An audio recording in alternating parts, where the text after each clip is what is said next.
California. Diciembre de 1985. Usted dice que cuando un hombre se toma a sí mismo por un hombre y una mujer se toma a sí misma por una mujer, no puede haber desarrollo. ¿En qué consiste este desarrollo? Considerarte a ti mismo como un hombre es un concepto. Tienes una idea de lo que se supone debe ser un hombre y te conformas a ella. El pleno desarrollo del hombre solo es posible cuando la mente está absolutamente libre de toda representación. Cuando espontáneamente eres llamado a ser hombre, eres un hombre, pero si te piensas a ti mismo como hombre, vives en la limitación. Es una fragmentación. Te reduces a lo masculino. Toda representación es una reducción. Deberíamos considerarnos a nosotros mismos como nada. Cuando te tomas por algo, te sientes en continua inseguridad pues estás aislado de la totalidad. La persona está siempre buscando una seguridad que nunca puede alcanzar. Viviendo en el llegar a ser, eres como un péndulo, siempre oscilando del pasado al futuro, del futuro al pasado. Además, ¿qué es el futuro? No es nada, salvo la proyección del pasado. Es decir, te pasas toda la vida viviendo tan solo en el pasado. Date cuenta, en el momento en que ocurre, de que te tomas a ti mismo por una imagen. Ver esto supone toda una transformación. Se produce una detención de la energía hasta entonces dispersa en esquemas y proyecciones. En el momento de la detención, sientes lo que fundamentalmente eres. Lo que eres no puede ser representado. No puede ser pensado. Puedes solamente serlo. Entonces hay un amor real. Cuando no hay nadie, hay amor. El que entonces aparece en esta vacuidad no tiene una personalidad fijada, sino flexible. Aparece cuando es llamado y desaparece cuando la situación termina. Biológicamente hablando, hay un hombre y una mujer. Pero esta biología aparece en la conciencia. Toda existencia es existencia en la conciencia. La personalidad temporal, que aparece en esta totalidad está llena de vida. Es una personalidad genuinamente inteligente porque se manifiesta en su plena capacidad sin anticipación ni limitación. Ve, pues, que es pura necedad el considerarte a ti mismo como alguien especialmente como un varón. Risas.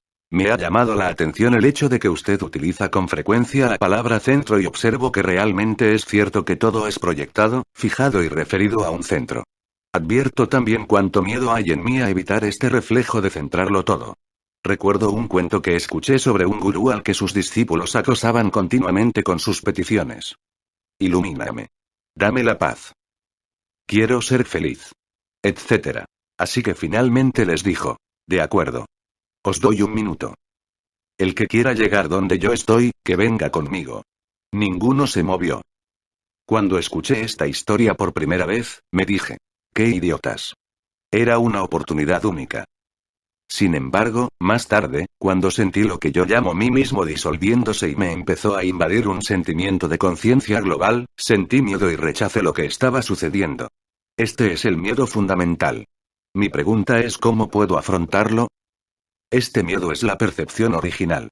Es el miedo a la desaparición del mí y del yo, el miedo a no tener ya un punto de apoyo. Es el miedo a salir de tu mente. Pero deberías aceptar el sentimiento del miedo.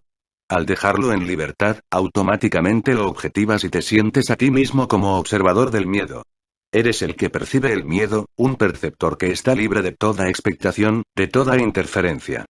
Si afrontas el miedo de esta forma, sentirás en ti una tremenda liberación de energía.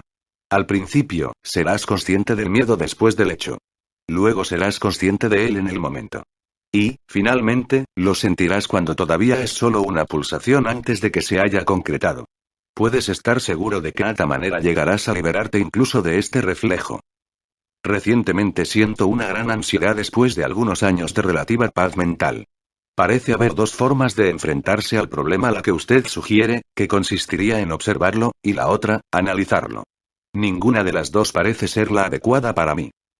Observar no significa crear una brecha psicológica entre tú y tu miedo. Sin duda, cuando observas, estás fijado en la percepción. Tu observación puede todavía estar condicionada porque todavía puedes estar tratando de encontrar algo. La observación debe estar completamente vacía. Aprender a afrontar una percepción implica mantenerse distanciado y dejarla llegar a ti. No es un abandono pasivo, fatalista, a la percepción, sino una vigilancia acogedora, como cuando manteniendo la puerta abierta te haces a un lado para recibir y dejar pasar a un invitado que llega a tu casa. Así pues, hazte a un lado, pero sin retirarte. Cuando sientas tensión o miedo, mira en qué parte del cuerpo se localiza. No te enfrentes directamente con esa parte, aborda primero las que se encuentran libres de perturbación, las que no están afectadas por el miedo. En las partes sanas hay una sensación de luz, de vacío. Así expandidas, deja que esta sensación de vacuidad invada las zonas en las que está localizado el miedo.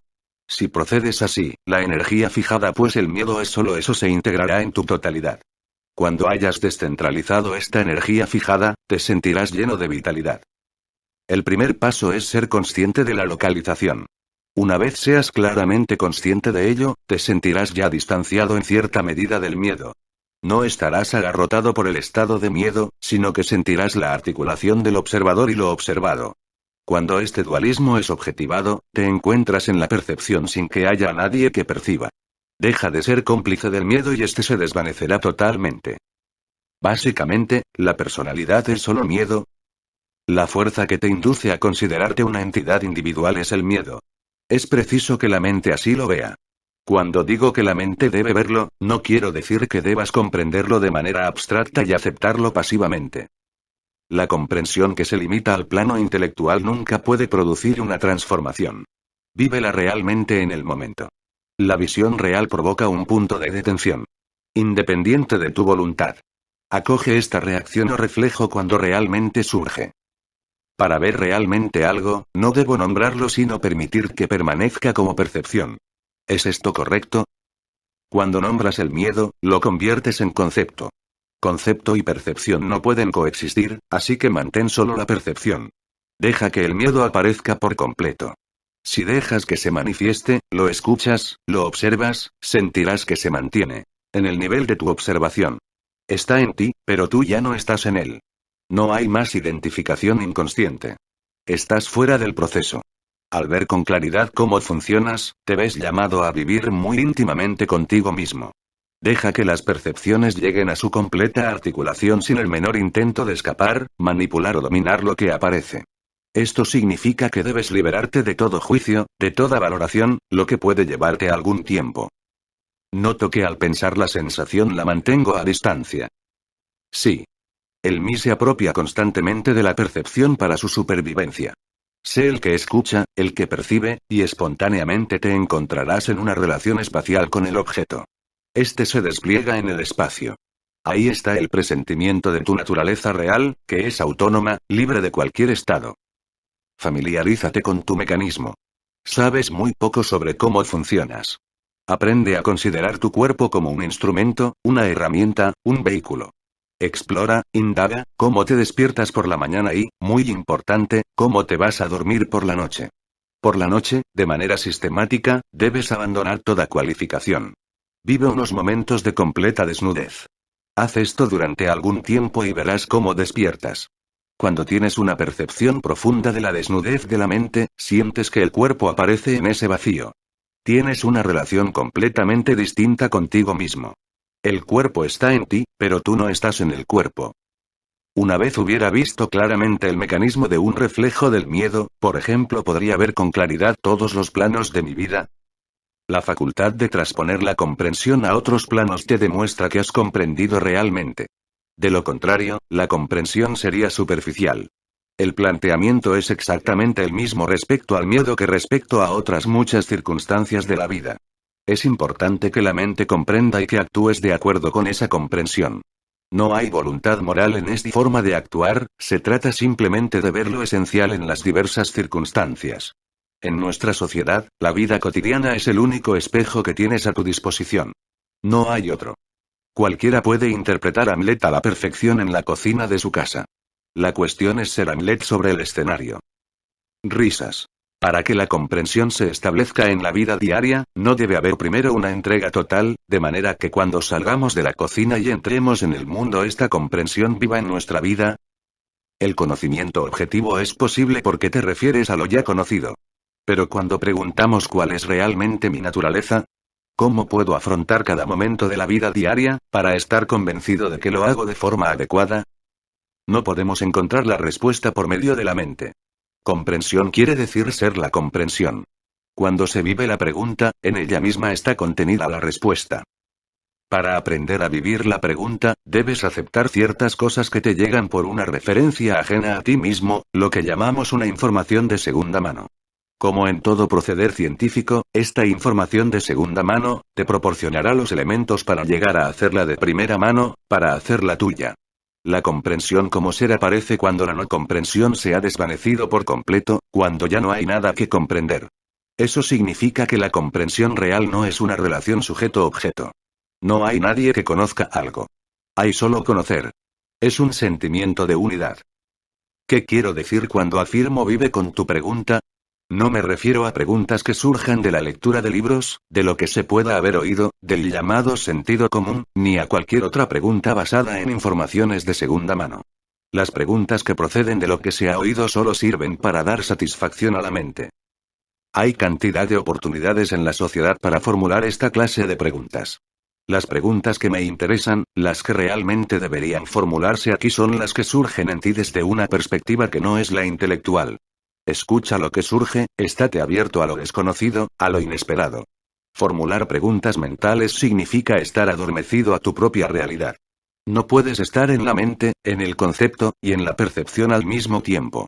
Mantente abierto a la percepción. Mantente en actitud de desapego respecto a lo que hayas oído y te encontrarás viviendo la pregunta. Esta apertura te lleva a vivir la respuesta. ¿Por qué es tan difícil vivir con la pregunta? Hay algo así como una imperiosa urgencia de querer la respuesta ahora. La persona, debido a la costumbre, busca la respuesta fuera de sí misma.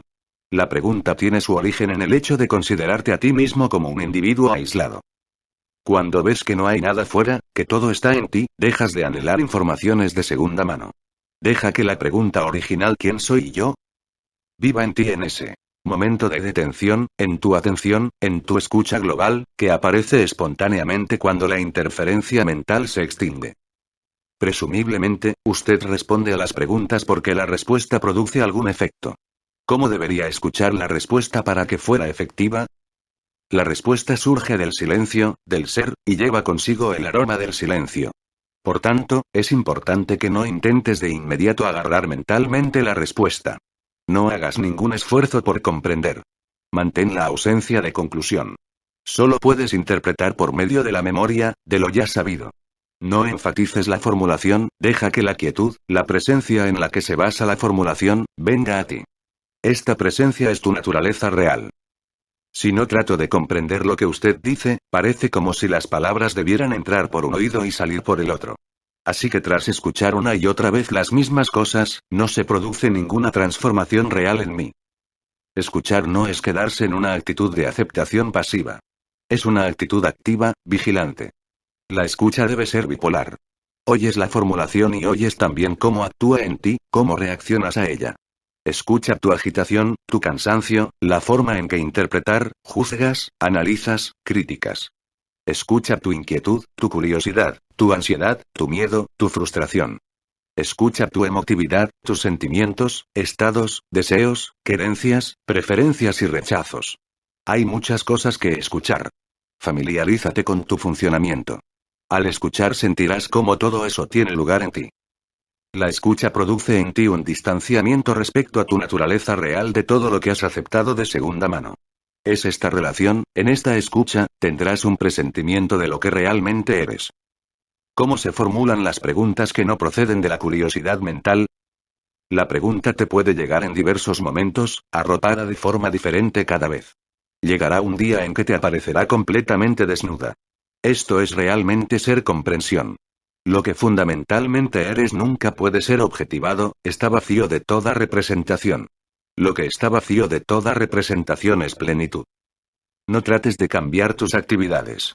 Cuando intentas cambiar algo, te mantienes en los viejos clichés. Ve únicamente que todas tus actividades se refieren a un centro, a un mí que compara, concluye, evalúa. Ve simplemente el mecanismo.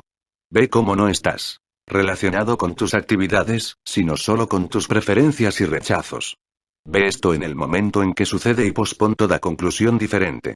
Cuando ves que todas las situaciones están relacionadas con un centro de opinión, ves también que se trata de una relación entre dos elementos vistos. Un objeto que es visto y otro, llamado sujeto, que también es visto.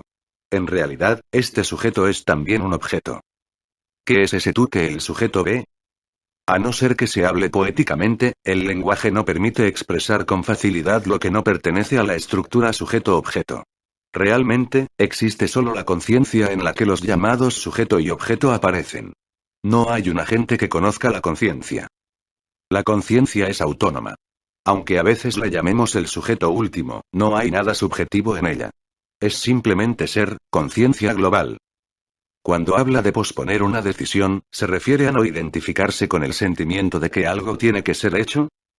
Cuando pospones una conclusión, se produce automáticamente un abandono. En ese abandono te sientes efectivamente abierto. Al ver la situación desde la apertura, se convierte en algo mucho más rico. Se enfatiza espontáneamente la apertura más que la situación en sí misma. Podríamos decir que desvías la identificación desde el aspecto objeto al aspecto sujeto. Toda situación tiene una solución. Es únicamente la persona, la mente, la que no encuentra la solución. Un elemento fraccionario nunca puede encontrar la solución, puesto que ésta aparece en la totalidad. La solución no surge de la mente escrutadora por medio del análisis. Como de forma mágica, mana desde la inteligencia que aparece cuando estás abierto a todas las posibilidades. Es entonces cuando actúas de manera apropiada. No estás psicológicamente envuelto en la situación y todas tus capacidades tienen libertad de funcionamiento. Cuando dejas de ser el que hace, te conviertes en el cauce más eficiente para el hacer, para la operatividad. No hay actor, no hay pensador. Hay solo actuar, pensar. En esta apertura encuentras paz y alegría en el vivir. Hay auténtica relación, hay amor. Así pues, el posponer no tiene nada que ver con dejar algo hasta el viernes que viene o hasta la semana próxima.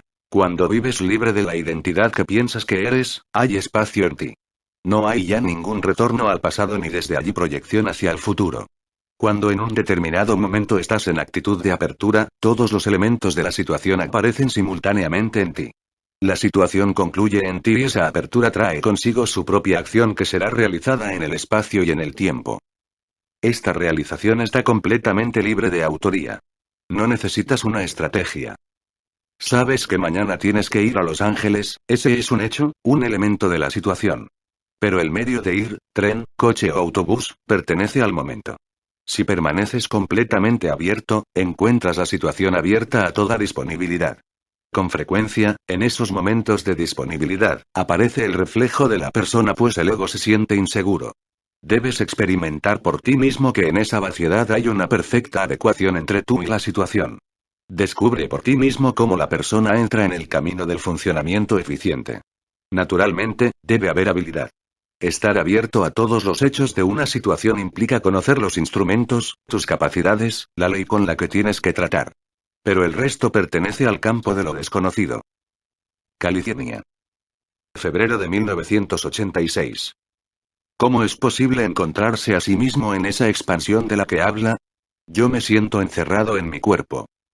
Permite que tu cuerpo se convierta en objeto de observación. Déjale convertirse en sensación. Al principio, sentirás solo la parte superficial del cuerpo, pero si mantienes la observación, llegarás a ser consciente de distintos estratos de sensación. Acostúmbrate en tu observación a que sea lo observado lo que venga a ti, no tú el que vayas hacia lo observado. Esto supone una actitud de total receptividad. Al principio, el cuerpo se te aparecerá como algo fraccionado, pero cuando se mantiene la observación llega un momento en el que se produce una fusión de todas las partes y tienes entonces una sensación global del cuerpo. Sientes el objeto cuerpo como algo cada vez más sutil, expandiéndose más allá de los límites del cuerpo físico. En este proceso no hay nominación. Cuando no hay conceptualización, observador y observado desaparecen en un momento determinado y lo que queda es solo percepción pura, percepción directa. Sé consciente de cómo excluyes tu cabeza de la sensación corporal. La cabeza pertenece al cuerpo, pero es como si actuaras desde la cabeza. No hagas de la cabeza el centro de observación. Si lo haces, el observador permanecerá fijo sobre lo observado como un burro en un pesebre. Cuando se da la fusión entre el observador y la sensación corporal, ya no estás fijado por más tiempo delante de ti, sino que, en cierto sentido, pasas a estar detrás de ti. La percepción es entonces completamente homogénea. Cada parte del cuerpo se hace transparente. ¿Dónde está la mente cuando se está en la sensación? La mente es una función. La observación es la función natural del cerebro cuando no hay intención en la mirada. La intención da una orientación a la observación y, consiguientemente, la limita. Pero la observación pura es multidimensional. Así pues, abandona toda intención de manipular, dirigir o escapar a la sensación del cuerpo. Cuando simplemente miras los hechos, se produce una gran liberación de tensión. En el completo abandono de toda interferencia, el cuerpo aparece en su estado vacante. Sientes entonces que la percepción del cuerpo está en ti, en tu observación. Ahí, en la desaparición del observador y lo observado, está la percepción pura. Ten en cuenta que la observación puede quedar bloqueada en lo observado. Observa que, cuando enfatizas lo observado, lo fijas. Cuando la observación es receptiva, acogedora, lo observado se desvanece en la facultad de observar. Hay entonces una sensación de unidad. Una vez alcanzada la sensación de sutileza del cuerpo, ¿permanece esta sensación o, por el contrario, vuelve a desaparecer? Cuando has explorado una o varias veces el cuerpo y has descubierto la gama de matices de su sensitividad sutil, queda un recuerdo de ello en la memoria orgánica. A causa de ello, podrás ser consciente de que cuando trabajas, paseas o haces cualquier cosa, expandes demasiada energía. La memoria orgánica, como un eco del cuerpo en su natural estado luminoso, te recordará que generalmente sigues utilizando el cuerpo de la manera habitual. Una vez hayas visto los esquemas habituales de funcionamiento, podrás liberarte de ellos y la sensación global del cuerpo se irá haciendo más permanente. Esto te aportará una verdadera economía de energía en cuanto a la acción. Es una forma nueva de vivir. Esta transformación acaece cuando se permite que el cuerpo encuentre su estado orgánico, libre de la interferencia mental y mecánica. La transformación tiene lugar cuando te mantienes en la observación carente de elección. ¿Qué importancia tiene la respiración? Cuando alcanzas un cierto grado de sensitividad respecto al cuerpo, tienes la impresión de que la inhalación-exhalación no está ya localizada, sino que está en todas partes. Es importante comprobar que vivimos fundamentalmente en nuestra cabeza. Piensa con todo tu cuerpo, siente con todo tu cuerpo. En el sentimiento total, en la sensación global, entras en tu habitación y estás en contacto con toda la habitación. Sales de ella y estás en contacto con las nubes, los árboles, el agua. No vives aislado. En tu irradiación, estás en comunicación con todas las cosas. En esta expansión no hay lugar para el ego, pues el ego es una contracción. El amor es expansión, sensación de amplitud. Cuando ves una arquitectura hermosa, entras en su espacio, lo tocas, te mueves en él.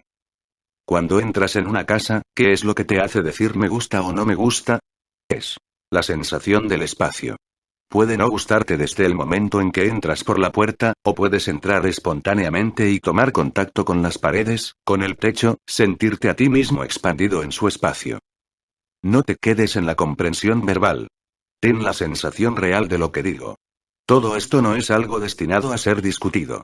Debes vivir esta experiencia. Escuchándole ahora, siento algunas dudas acerca de mi práctica de Kriya Yoga en los últimos años.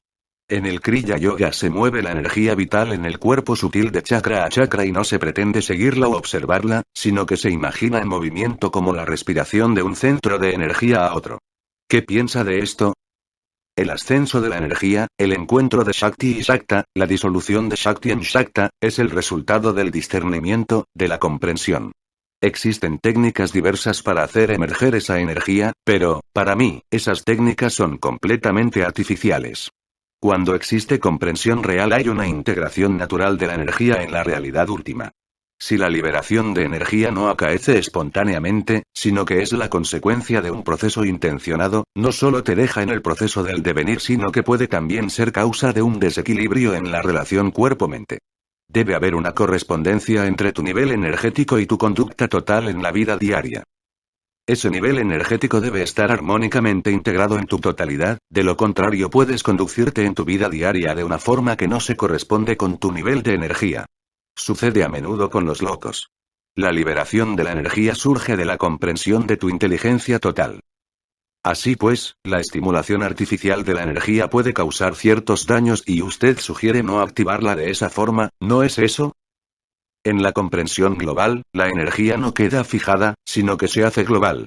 La técnica del Kriya Yoga es un proceso progresivo a través de diversas etapas o pasos. En la vía que yo enseño se apunta directamente a la conciencia, al estado natural, se llega a estar establecido en él y, desde ahí, se habla, se actúa, se transforma la naturaleza relativa. No hay pasos que lleven a la conciencia. No hay pasos en la realidad. Cuando procedes por etapas, puedes decirte a ti mismo, he hecho progresos. Pero, ¿qué quieres decir con progresos? La mente nunca puede comprender lo que está más allá de ella. Por tanto, ¿por qué actuar sobre la mente o sobre el cuerpo? Al actuar de esa forma, enfatizas el objeto de la percepción. Podrás percibir muchas sutilezas, pero todavía forman parte de la relación sujeto-objeto. En el así llamado progreso puedes finalmente llegar a un punto en blanco. El estado en blanco se caracteriza por la ausencia de objeto, pero él mismo es todavía un objeto de la percepción. Cuando has disciplinado tu cuerpo y tu mente por medio de un camino progresivo en una relación sujeto-objeto, es virtualmente imposible llegar a ser capaz de conocerte a ti mismo sin objetos. El estado en blanco es lo máximo que puedes alcanzar. En consecuencia, no enfatices el objeto, ningún objeto. Todos los estados, sentimientos y sensaciones son objetos que te mantienen en la limitación, no importa cuán sutiles o agradables sean. Son delectación para el mí, golosinas para el ego, eso es todo. El cuerpo está ahí, la mente está ahí, pero cuando tú eres el que percibe se despliegan y apuntan directamente a tu realidad, a su origen. Se dice que hay sonidos que pueden activar la energía. ¿Podría esta práctica presentar también los mismos problemas? Podríamos decir que toda nuestra estructura está construida de sonidos. Todo órgano de nuestro cuerpo tiene su sonido. Por eso, los diferentes órganos del cuerpo son automáticamente afectados o estimulados cuando se pronuncian o se escuchan determinados sonidos. La aparición de la enfermedad denota que el órgano ha perdido su sonido real. Por eso, mediante sonidos, puedes llevarlo a la vida. Cuando no hay perturbación, sino tan solo simple funcionamiento, tienes un presentimiento de tu naturaleza real. Hay momentos de calma en los que no hay nada que hacer, nada que temer, nada de lo que escapar. Sintoniza con esos momentos más allá de la energía y la función. No enfatices la energía, el objeto, el cuerpo, los sentidos solamente. Esto es lo percibido. Se plantea entonces la pregunta ¿quién es el que percibe? Y, puesto que nunca se puede percibir al que percibe, la mente llega a una situación de detención. Para vivir lo que eres, debes conocer con claridad lo que no eres. Nunca puedes conocer lo que eres, porque lo eres. Es lo mismo que ocurre con el ojo, que nunca puede verse a sí mismo. ¿Por qué estoy aquí? ¿Por qué he nacido? ¿Por qué moriré? ¿Por qué existe el amor, el odio? ¿Por qué? ¿Por qué? Libérate del por qué. Cuando estés libre del por qué, tendrás la respuesta viviente. Antes, durante y después de la pregunta está la respuesta. Buscas el motivo únicamente en la acción, fuera de ti mismo. Pero cuando miras en profundidad, el motivo que te lleva a preguntar es la necesidad de estar en una relación perfecta con todos los seres vivos. Solo encontrarás esta motivación subyacente cuando te hayas desembarazado del por qué, el dónde y el cuándo. Hablas de la muerte, pero solo puedes hablar de la muerte porque das por supuesto que has nacido. ¿Qué te da derecho a decir que has nacido? ¿Tan fácilmente aceptas una información de segunda mano? Desde luego, he nacido. Estoy aquí, ¿no? Sé que África existe aunque nunca haya estado allí. Tu apariencia física es el resultado accidental de dos personas y cada una de estas es el resultado accidental de otras dos personas. El nacimiento con el que te identificas es completamente accidental. El nacimiento real tiene lugar cuando quedas libre de la imagen que piensa que ha nacido. Cuando estoy enojado, me siento con mucha vitalidad. Me siento bien en esta vitalidad. ¿Qué puedo hacer cuando me encuentro en esa situación? La ira es una reacción que destruye toda la belleza que hay en ti. Observa el mecanismo. De lo contrario, permanecerás en una cadena de reacciones en la que no hay salida. En esa serie de reacciones encadenadas eres como una mosca que se lanza contra el cristal un centenar de veces. Y antes de que puedas mirar el mecanismo, debes aceptar que hay algo que mirar, la resistencia psicológica. Contémplala. Ámala, incluso. Es energía comprimida. Cuando la observes, objetívala. No seas cómplice de la reacción. Acepta tu ira, acógela. No hablo de una aceptación funcional, una apertura a los hechos. Esta aceptación provoca un distanciamiento entre el observador y lo observado. En esta perspectiva sientes ya el hálito de tu naturaleza real y la energía fijada se disuelve en ti.